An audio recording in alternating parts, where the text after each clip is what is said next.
Okay, let's talk about daggers. I've been on kind of a knife kick here lately, and I want to talk about something different, and this is something different. So, why would one want a dagger? Well, if you're wanting a knife as a dedicated weapon, so no utility, no, surviving in the woods bullshit or whatever. It's simply for defending yourself or attacking people and animals and that sort of shit. That's when you'd want a dagger. Now, as far as daggers go, I've got 4 of them here as examples. This one I made in high school. It had a custom leather sheath for it, but I had a flood happen at some point, and I lost a lot of shit. I recovered this out of the water. Its sheath was shit, but I cleaned up the knife, and it's got corrosion on it to fucking show it. Kind of makes it look cool, almost like 1800s-y or something. I like this one because its blade shape is kind of triangular, almost. It's, if you can tell, it's a single-edged dagger, which when I make them, that's how I make them. Most daggers that you just buy are double-edged because people think of a dagger as being double-edged. That's a whole different argument. Anywho, as far as cost on this one goes, like when you make something like this, it's kind of hard to say what the cost is.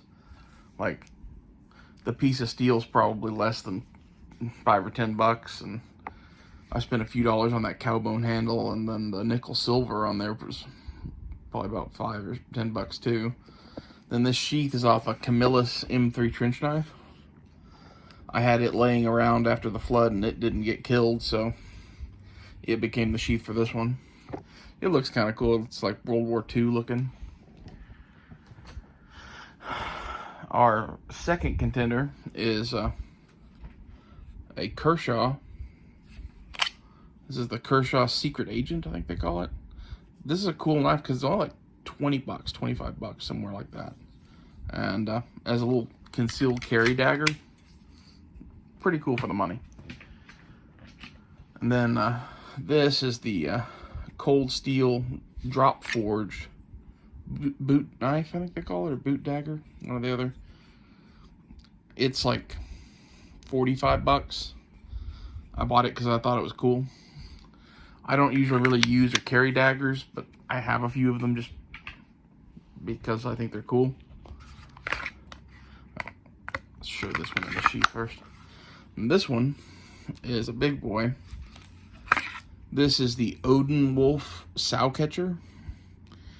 This thing's only like $60. I think it's a little higher than that now. It's $70. Now it was $60 when I bought it. You can get these on Amazon. They're D2 tool steel, made in China. But if you want a weapon to add to your kit for in the woods or whatever, this is a fucking cool one. Like, it's big enough and long enough that if you were actually gonna kill an animal with it, it's gonna do more damage than most knives you'd carry. And being D2, even though it's made in China, it's a pretty good knife.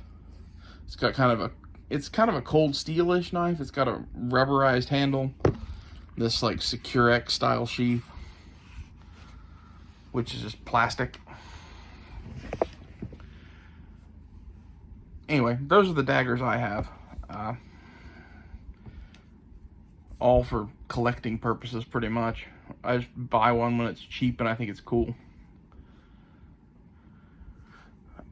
As far as the, philosophy of use behind the dagger, for me, the only thing that I would really ever use one for is kind of like this thing, where you're not bringing a gun, and, your survival knife or whatever can be a weapon, but it's not going to be. This thing has a fucking 9-inch blade that's like 2 inches wide and is double-edged. It's a fucking short sword. And as such, it's just a better weapon. Daggers make better weapons because they cut on both sides as they go in if they're double-edged, and you can't grab the blade. Now, I'm kind of the opinion you can't grab a single-edged blade. At least not unless you're stupid. You're going to get cut. With the double-edged blade, you're definitely going to get cut, though. So it's an extra level of security in that, at least, I guess.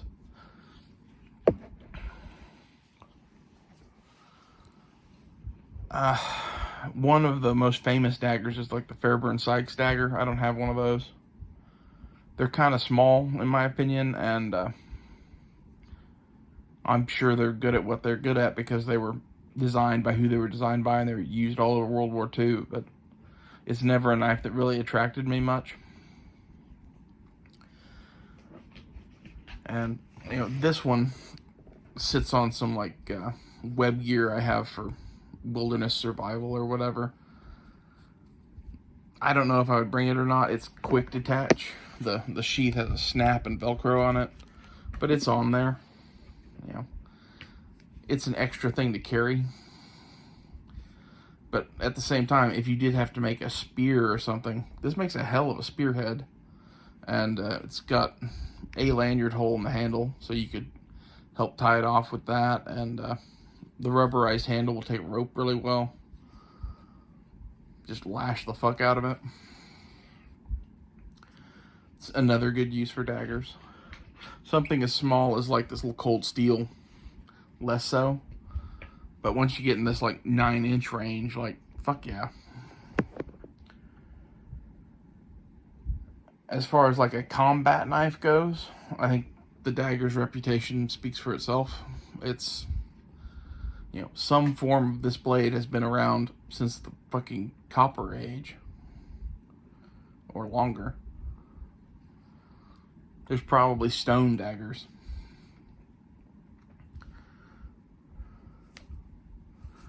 Something that sticks around that long does so for a reason. It's like, there's a Quillian dagger that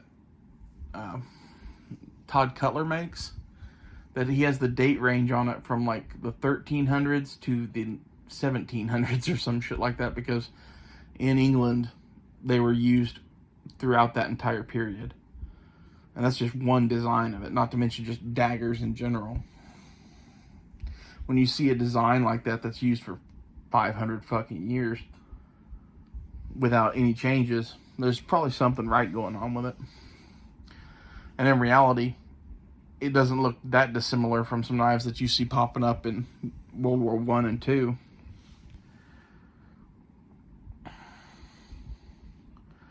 There's not as much to talk about with daggers as like survival knives or anything like that in my mind, because it's, you know, they are what they are.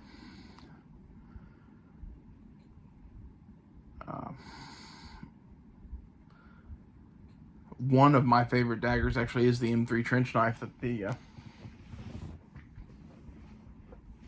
sheath off of this thing came from. It's the World War II U.S. fighting knife. It's only like a bayonet style blade where it's sharpened all the way on one side and like 3/4 or half on the top side. Or even 1/4. It's partially sharpened on one edge and all the way sharpened on the other. And you can get remakes of those fairly affordably. What else? I think there's like the V44 Stiletto was like the first Special Service Force knife. I think it was V44. I might have that wrong. That's another famous dagger. But in relatively recent history, daggers have been used extensively by Special Forces soldiers for killing sentries and that sort of thing, or as an emergency weapon. And I think that's why it's worth having one in your kit, even if it doesn't get used much or whatever. When there's something like this available where it's 50, 60 bucks, and dope, I'm a lot more willing to add a dagger into things than I would be otherwise. You know, I wouldn't go out and spend $500 on one.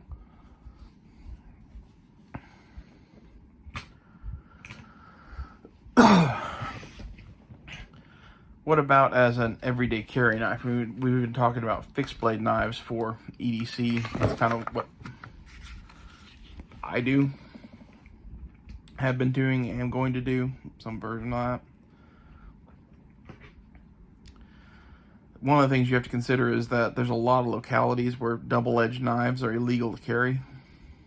They aren't here where I am, but basically we had our knife laws thrown out about 5 to 7 years ago.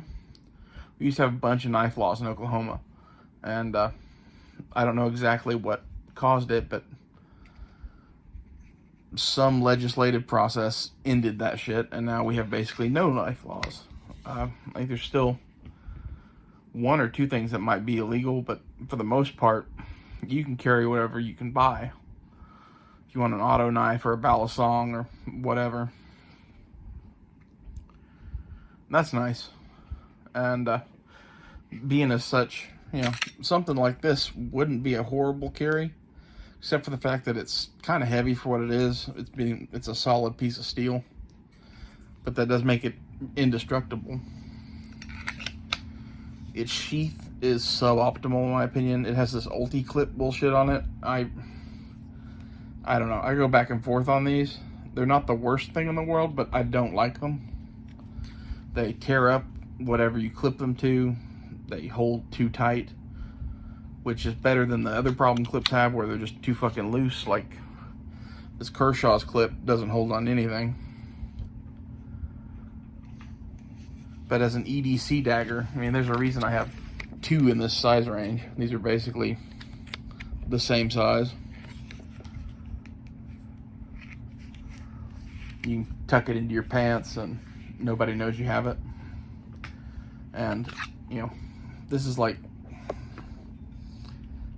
4.5 or 5 inches.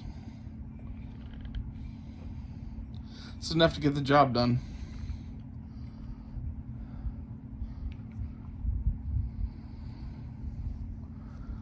And, as far as fighting with a knife or whatever, that's an endless fucking topic, but something like this is a stabbing weapon. You just keep fucking stabbing, stab the fuck out of somebody. There's places to hit or whatever, but you can go look that up on your own.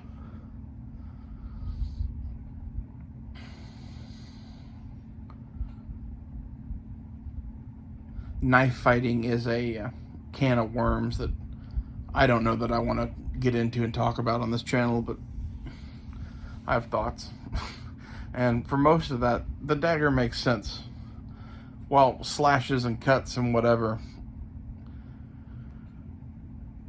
can be effective at stopping threats, there's nothing more effective at stopping a threat than just ending it. And if you just want to end it, the dagger's nice. And something like this, like, you could actually do some utility cutting with too. It's not completely fucking useless for that, but it's suboptimal.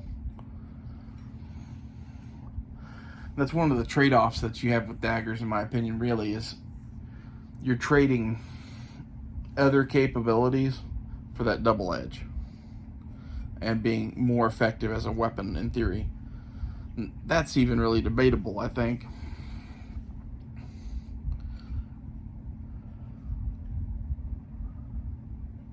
Something like this, you're liable to get it stuck in somebody too. That's one thing a lot of people don't talk about, is when you stab into something or someone, you're liable to get it stuck. And something like this, where it has a kind of minimalist slick handle and little metal guards that will plunge into the fucking body, this thing just screams to me that it's going to get stuck in somebody. Even more so, really, with the Kershaw here. It's got little bitty guards. And it's got a wide enough blade that it's making a hole that you could shove that guard through. I like the whole secret agent name, though. It implies it's some James Bond shit. They make a handful of models like this that are kind of like neck knives, EDC knives, or whatever. They're in that $20, $25 range. I don't remember what the other ones are. I know there's a Tanto and a little Bowie one, but the one that spoke to me was the secret agent.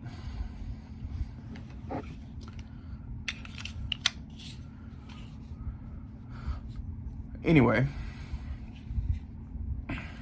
I would not carry a dagger for EDC.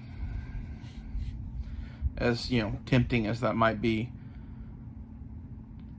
it doesn't look the greatest as far as interacting with police or courts or whatever. There's, you know, intent supposedly behind something like this. That's something to consider. But again, in the woods, I don't really have this for people. I have it for, you know, fighting off the bear or whatever the fuck, or as its name implies, killing a pig. It's the sow catcher. That's it's pigs.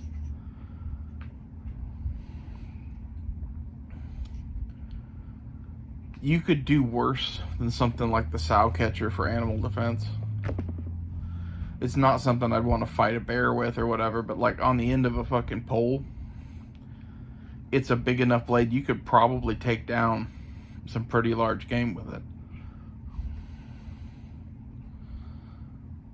You know, it's got more penetration depth than almost any knife I own at 9 inches. Other than maybe that kukri I have, if you manage to actually stab it that far into something, it has a longer blade, but it's not really a stabbing weapon.